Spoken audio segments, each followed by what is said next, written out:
Queremos dar as boas-vindas mais uma vez a você que veio nos prestigiar nesse novo encontro da Escola Bíblica Virtual. É a Escola Bíblica Sinai conectando pessoas de tantos lugares com o estudo da Palavra de Deus. Nesta manhã, estudando as doutrinas bíblicas com o tema escatologia, nós vamos focar na literatura apocalíptica. Então, nós queremos convidar você para esse tempo de dedicação ao estudo desse tema. Vamos orar e pedir a graça do Senhor sobre nós mais uma vez. Nosso Deus, aqui estamos mais uma vez reunidos e agradecemos esse novo dia que o Senhor nos concede e a continuidade desta escola que está conectando pessoas de diferentes lugares. Que o Senhor nos dê discernimento e o entendimento a respeito do que está revelado na Tua Palavra. Nós pedimos a Tua bênção sobre todos os alunos nesta manhã. Nós oramos pedindo que o Senhor fale conosco, à medida que esta aula for sendo exposta. É a nossa oração em nome de Jesus. Amém. Queridos irmãos, quando nós estudamos o tema escatologia, o pano de fundo ou a literatura que serve de base para a sistematização dessa doutrina é exatamente a literatura apocalíptica. Por isso, nessa manhã, queremos convidar você para pensar sobre esse tema. E nós vamos olhar nas Escrituras como a Bíblia vai dar grandes demonstrações da intervenção de Deus na história. Eu quero começar fazendo uma citação de Ana Valdez, que fala da literatura apocalíptica de uma maneira muito específica ao dizer, é um fato comprovado pela maioria dos especialistas, tanto atuais como das últimas duas gerações, que a literatura apocalíptica, nas suas diversas acepções, é um gênero que aparece em momentos de crise. Quero frisar isso, em que há necessidade de dar resposta a determinado tipo de situações limite. É exatamente o que se observa em nossa geração e também na história. A literatura apocalíptica tem sido ainda mais procurada em momentos de crise. Por isso, quando estamos estudando a escatologia, faz todo sentido nós olharmos esse gênero literário que não está presente somente na Bíblia, mas em livros que nós temos reconhecido como livros não canônicos. Podemos dizer, então, que a literatura apocalíptica vem da palavra apocalipsis, que é o substantivo, mas esse substantivo está firmado no apocaliptem, que é o verbo revelar, é o verbo desvendar. E é daí que surgiu o nosso adjetivo apocalíptico, de maneira que literatura apocalíptica está inspirada no livro de Apocalipse. É usado para qualificar escritos que têm certas afinidades com o Apocalipse do Novo Testamento. É tão importante olhar como isso está configurado na história. Quando nós olhamos então para a literatura apocalíptica, podemos dizer que a literatura apocalíptica é o gênero literário que surgiu desde o 2º século antes de Cristo até o 2º século depois de Cristo. E o ambiente ou as circunstâncias em que isso surgiu está, de alguma forma, vinculado às ideias de remanescente justo ou mesmo um problema do mal. Ao olharmos para a história, quando percebemos os cristãos em perseguição, sempre podemos encontrar ali uma palavra de esperança que de alguma maneira está caracterizando o perfil desse gênero literário. A finalidade dos escritos apocalípticos, à luz dos estudos sérios sobre o tema, era dar uma resposta a tempos de crise. E isso fica evidente ainda agora, nesse momento, quando nós estamos atravessando uma pandemia. Muito tem crescido o interesse pelo estudo da escatologia, ou pelo estudo do Apocalipse, ou pelo estudo da literatura apocalíptica. Quando olhamos para escritores célebres como George Eldon Ladd, ele identificou a literatura apocalíptica com essa simples frase: tratados para tempos difíceis. E o nosso célebre escritor Russell Shedd, Dr. Russell Shedd, de saudosa memória, ele disse que a literatura apocalíptica, ela é esotérica no caráter, literária na forma, simbólica na linguagem e pseudônima na autoria.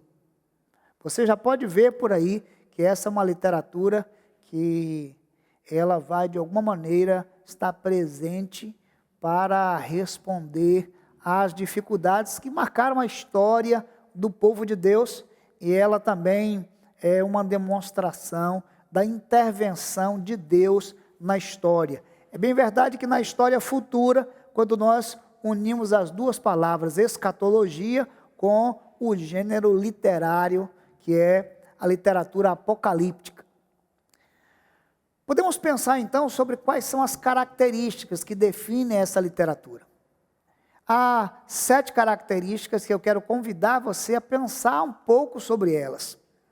A primeira dessas características da literatura ou desse gênero apocalíptico é justamente a escatologia. Então podemos dizer que toda a literatura apocalíptica ela é escatológica, mas há uma distinção, claro, entre elas. Quando pensamos sobre a palavra escatologia, nós estamos falando do estudo das últimas coisas.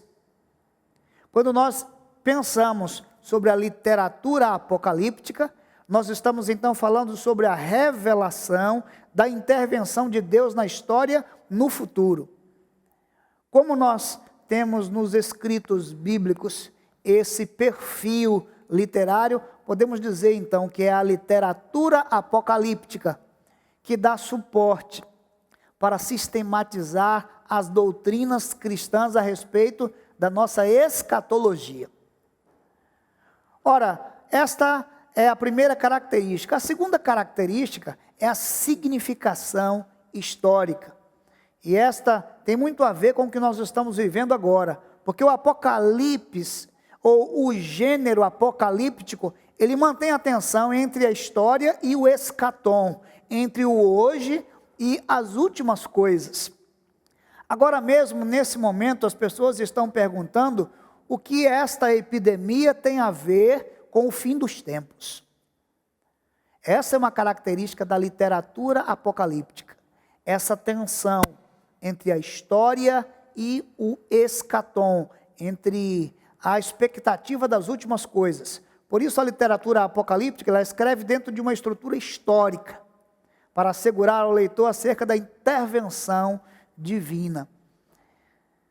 Esse momento de tantos acontecimentos na história nos fazem pensar sobre isso. Quando nós ouvimos falar sobre nuvens de gafanhoto, quando ouvimos falar sobre epidemias, quando ouvimos falar sobre terremotos, sobre guerras, ou qualquer dos sinais que parecem ser sinais escatológicos presentes no sermão profético de Jesus, nós então tentamos fazer uma conexão entre a nossa história e os últimos acontecimentos aí que nós encontramos na escatologia.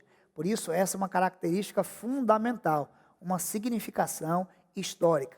A terceira característica que nós encontramos na literatura apocalíptica é uma defesa radical dos justos. Nós estamos então levando em consideração o padecimento, o sofrimento, as perseguições que marcaram os justos ao longo da história. Então, uma das características mais óbvias do gênero apocalíptico, com certeza, é vista na defesa radical do grupo perseguido, sempre identificado como escolhidos de Deus. Quando olhamos para o Evangelho de Marcos, capítulo 13, de 26 a 27, nós encontramos uma declaração simples que diz assim: então verão vir o Filho do Homem nas nuvens com grande poder e glória, e logo enviará os seus anjos e ajuntará os seus escolhidos dentre os 4 ventos, desde a extremidade da terra até a extremidade do céu. Está presente na literatura apocalíptica, sim, essa defesa radical dos justos. E a mensagem de esperança que estava sempre presente nesse gênero apocalíptico é a vitória triunfante da justiça de Deus, ou seja, os ímpios não prevalecerão sobre os justos e certamente toda a justiça será recompensada diante do justo juiz. A quarta característica desse gênero literário é o pseudônimo. Com poucas exceções, os apocalipses são pseudônimos. Oscar Cummel entende que esta é uma maneira de apresentar uma mensagem que é recebida por seus leitores, mas não é entendida por aqueles que estão perseguindo esses leitores. Então ele diz, várias razões são dadas para esse uso de um nome de um ancião digno. É sugerido que o escritor, escrevendo em tempos difíceis, desejou esconder sua própria identidade e a do grupo perseguido. Podemos observar pelas palavras do Cummel que o conteúdo do Apocalipse como gênero literário, ele foi tão bem recebido para os cristãos da Ásia Menor em tempos de perseguição, ao tempo em que eles recebem uma mensagem de esperança, mas essa mesma mensagem, ela fica escondida aos olhos daqueles que estão perseguindo a igreja. Então esse estilo literário está presente no que nós podemos chamar de literatura apocalíptica. A quinta e importante característica, e eu diria uma das grandes características, são as visões. O uso de visões como meio de revelação é outra característica clara no livro dos Apocalipses ou na literatura apocalíptica. Isso é tão importante desde Daniel, quando nós olhamos as visões de Daniel, quando nós passamos por descrições a João na ilha de Patmos, elas estão dentro de um ambiente que foi declarado a partir de um mediador. Então a visão para experiências esotéricas altamente estruturadas e detalhadas aparece tanto em Daniel como em Apocalipse.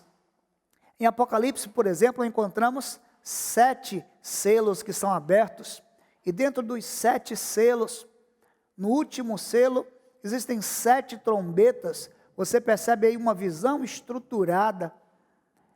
Há 4 cavaleiros, há taças que são derramadas ou cálices.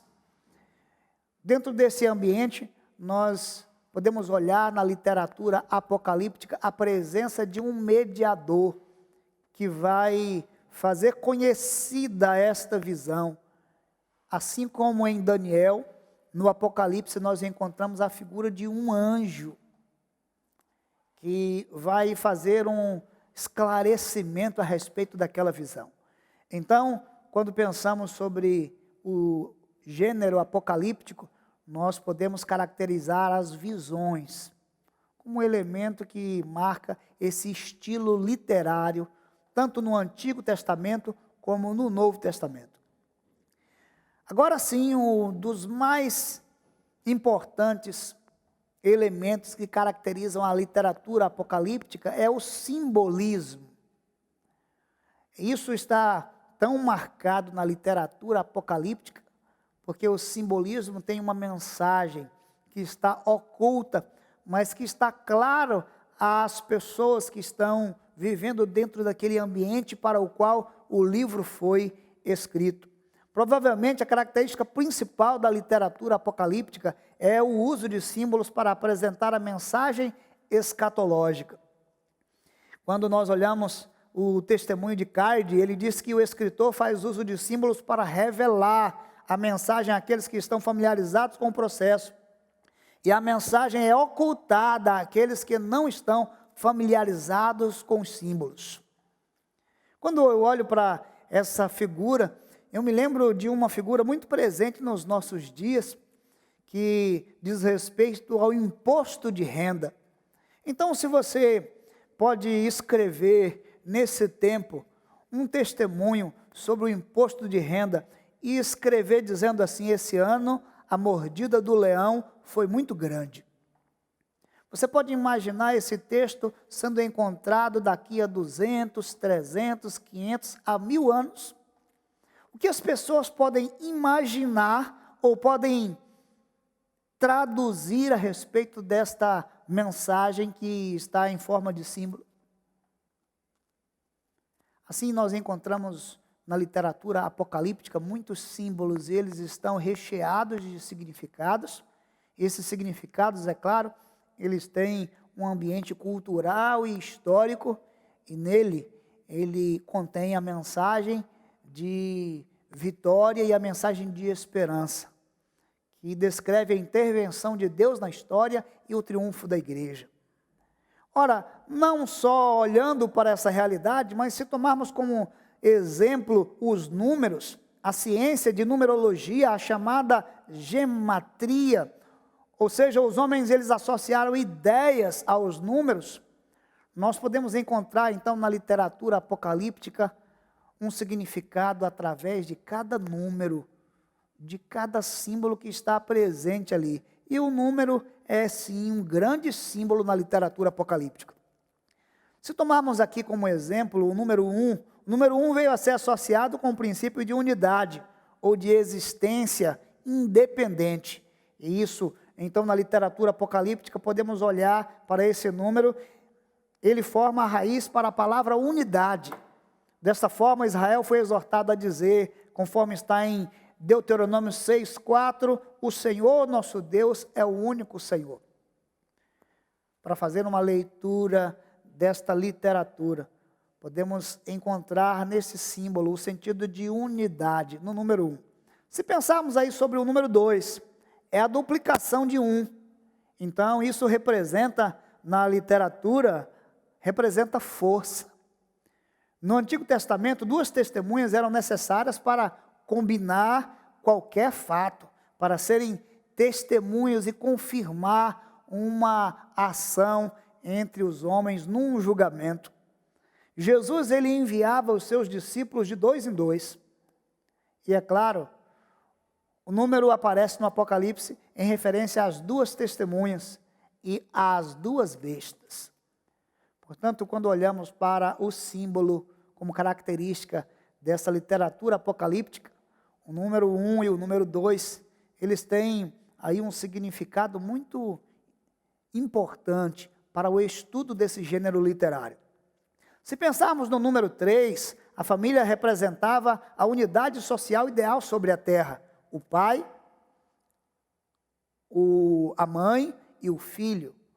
Esse sentimento, o amor de pai, o amor de mãe e o amor filial, representava, sim, uma unidade social. E isso assumia um conceito divino. Quando nós pensamos, então, sobre a Trindade, Deus Pai, Filho e Espírito Santo, nós podemos olhar para o número 3 na literatura apocalíptica como um número que simboliza o divino. Você compreende como esses símbolos estão carregados de significados? Se seguirmos adiante e pensar sobre o número 4, havia 4 ventos ou 4 direções, 4 cantos ou 4 lados do mundo. Era um número cósmico.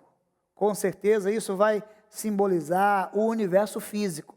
Aqui então no Apocalipse, há 4 criaturas viventes, os 4 cavaleiros do Apocalipse, os 4 anjos junto ao rio Eufrates.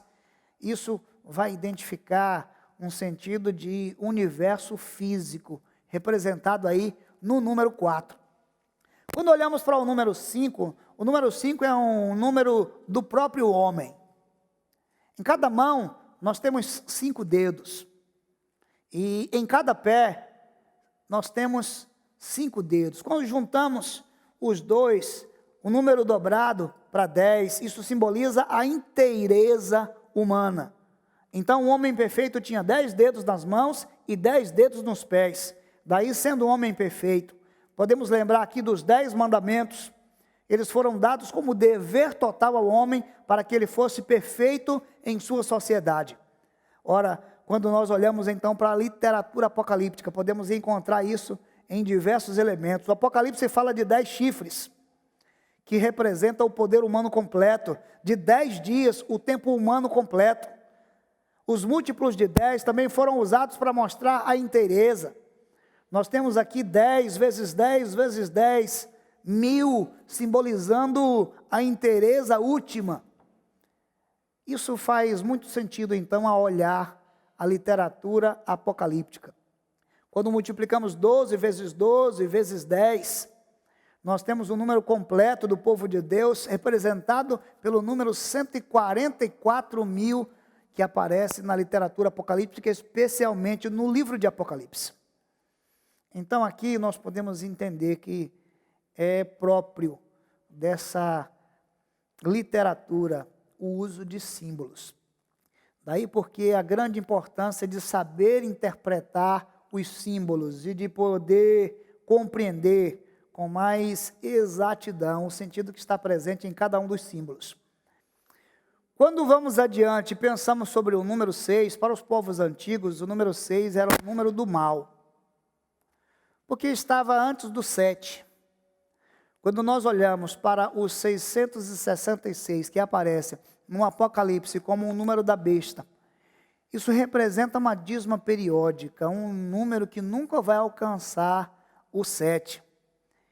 O 7 é o número sagrado da perfeição. Então, uma das palavras hebraicas básicas para pecar significa errar o alvo. Isto é o que o número 6 significa. Você então pode observar que o número 6 simboliza o mal, porque como pecado, errar o alvo é errar o alvo da perfeição.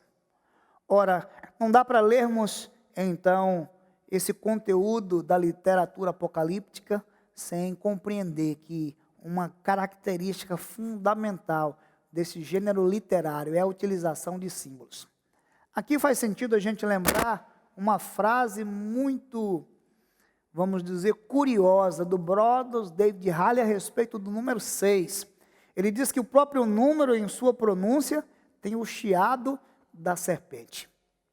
Se formos adiante pensar sobre o número 7, na gematria que se desenvolvia, o número divino 3 e o número cósmico 4 eram unidos, formando aí o número 7. É bem interessante pensar sobre esse significado, porque o número sagrado da perfeição é o número 7.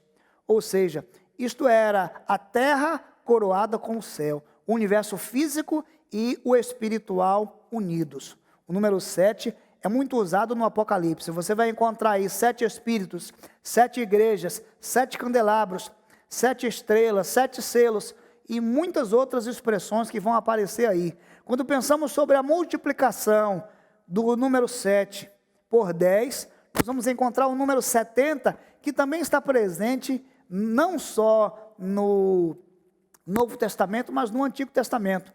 Podemos lembrar que Jesus enviou 70 homens preparados para uma obra especial. E a escritura hebraica que foi traduzida para o grego, a chamada Septuaginta, foi traduzida por 70 homens.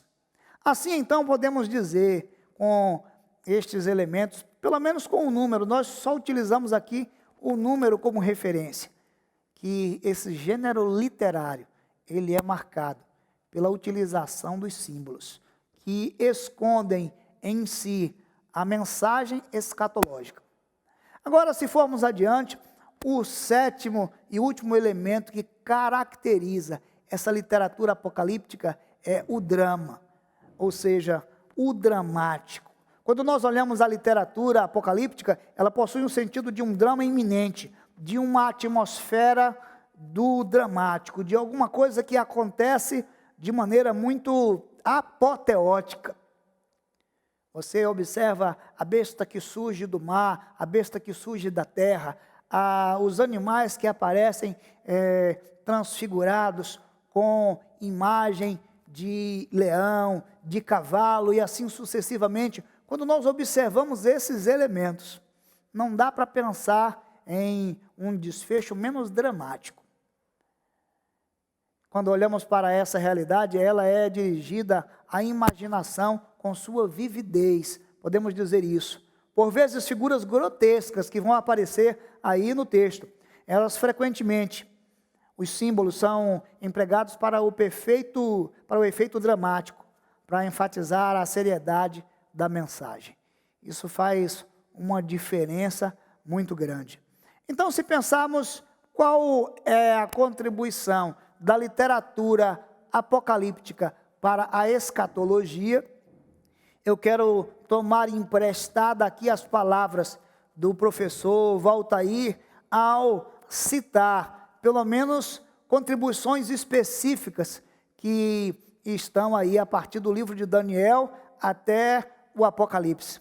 Quando nós pegamos, por exemplo, o livro de Daniel, nós encontramos nesse livro uma contribuição significativa para a nossa escatologia, porque é a partir do capítulo 7 até o capítulo 12 que nós encontramos as visões de Daniel. E nessas visões ele vai descrever a figura do anticristo.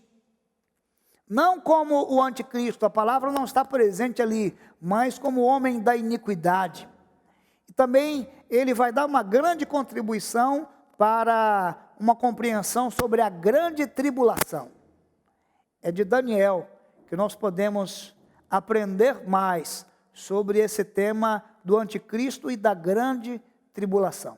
Essa é uma contribuição significativa na literatura apocalíptica para nós estudarmos sobre esse tema da escatologia.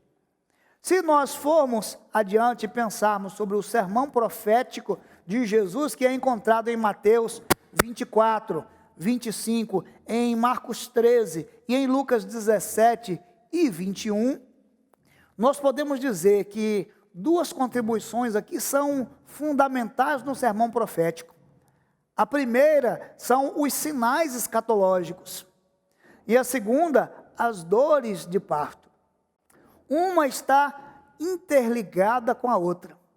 Se pensarmos sobre os sinais escatológicos, olhando os sermões proféticos de Jesus, podemos pensar sobre estas 10 marcas ou sinais escatológicos que aparecem aí: o engano religioso, guerras e rumores de guerra, terremotos, pestilência, aumento da ciência, o aumento da iniquidade, o esfriamento do amor, a perseguição religiosa, a apostasia, o aparecimento do homem da iniquidade, como sendo ali sinais escatológicos, que associados a dores de parto, ou seja, quanto mais perto da volta de Jesus, mais intenso é o sinal e os intervalos de tempo são cada vez menores entre um sinal e outro.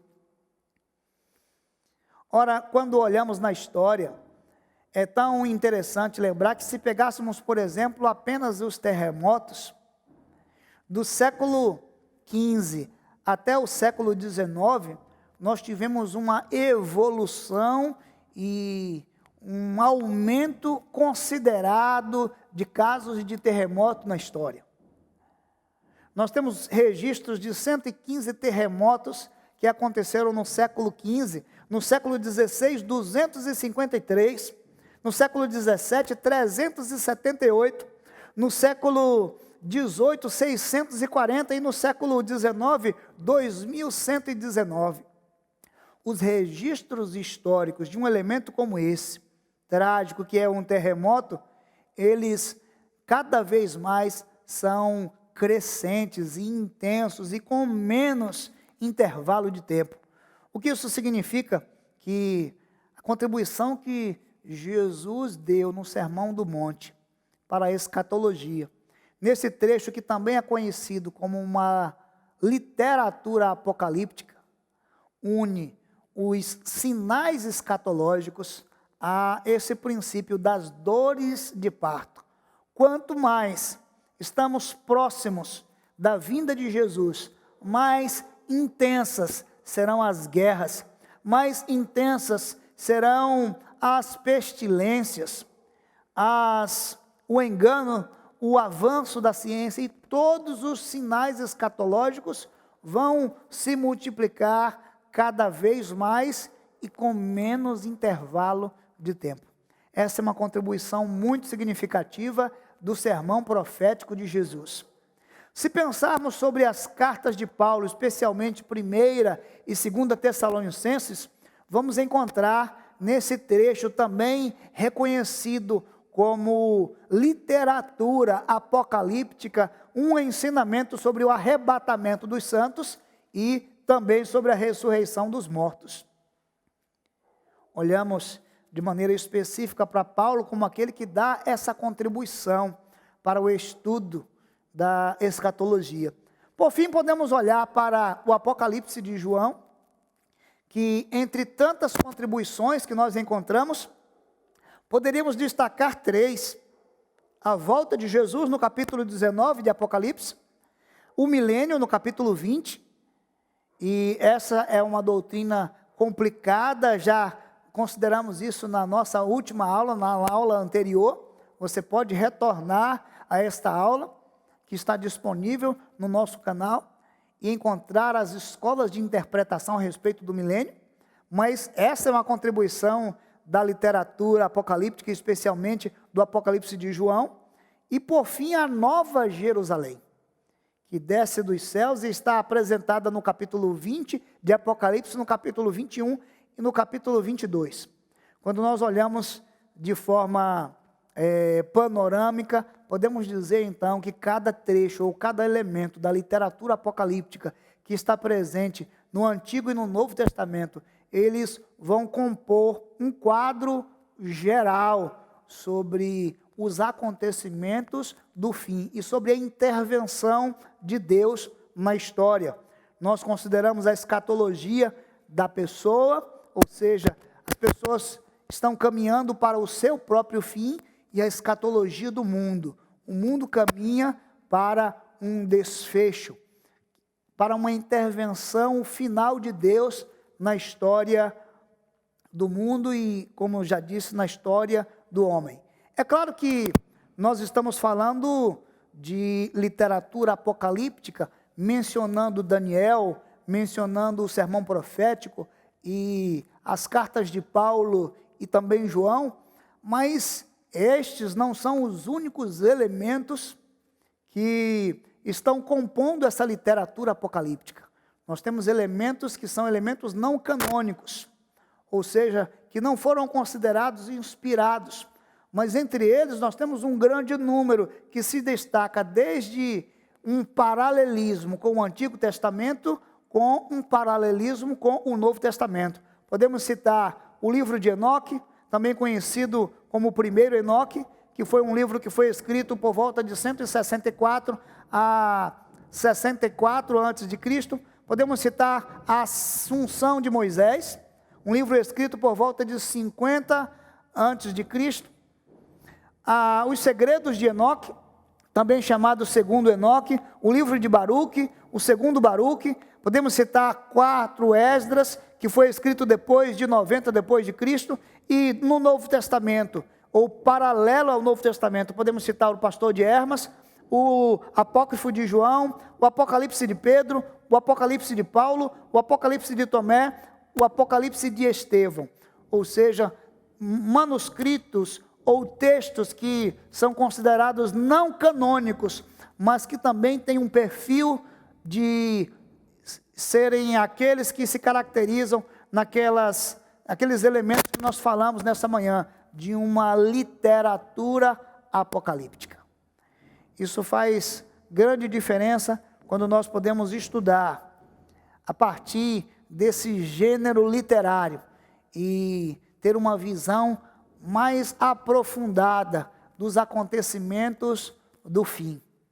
Ora, não podemos ler um livro apenas e entender que toda a mensagem escatológica está contida ali, mas podemos olhar em toda a Bíblia elementos que vão construir uma grande visão da intervenção de Deus na história, do Gênesis ao Apocalipse, o Criador, aquele que é o soberano sobre todas as nações. Eu quero convidar você a se dedicar ainda mais a olhar para esse gênero literário e entender que ele nos chama à esperança, que ele traz um conforto ao coração, A literatura apocalíptica sempre foi evocada em tempos de crise. Assim como agora, estamos às voltas com um interesse crescente sobre o estudo da escatologia. Assim também, a literatura apocalíptica em toda a história surgiu como um elemento de esperança para dar resposta a um momento de crise vivido na história. Ora, para encerrar, podemos fazer a seguinte pergunta então: qual é a principal mensagem da literatura apocalíptica? Com certeza é falar sobre a soberania de Deus. E mais do que isso, descrever essa intervenção de Deus na história do homem e na história do mundo.